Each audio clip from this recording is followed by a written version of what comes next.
सबको इस बात का बहुत अफसोस है।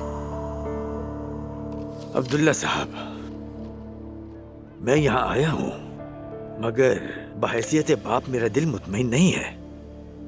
अब तक बच्चे की उम्मीद में इन्होंने अपनी शादी को संभाले रखा, मगर वो उम्मीद भी खत्म हो गई।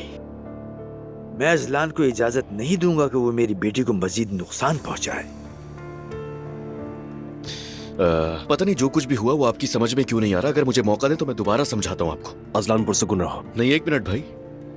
अब तक मेरा पागल ना हो जाना एक मौजज़ा है। देखिए, मैंने आपकी बेटी को कोई नुकसान नहीं पहुंचाया और नहीं पहुंचाऊंगा।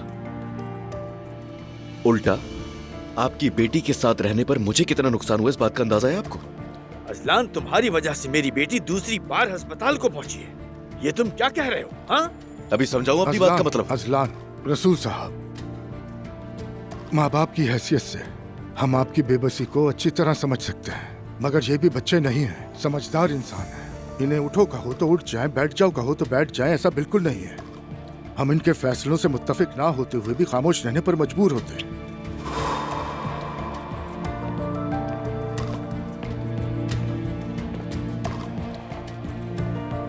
बेटी, तुम नीचे क्यों आ गई? जाओ, तुम्हें आराम का कहा है ना। ठीक हूँ, बिल्कुल ठीक हूँ। अजलान नजर नहीं आया तो मुझे फिक्र हो गई। बस इसे देखना चाहती थी। मालूम नहीं था कि बाबा आप लोग आए हैं। हम तो तुम्हें देखने आए थे मेरी बेटी। बाबा जान, खुदा के लिए मुझसे ये मत कहिएगा कि हमारे साथ चलो।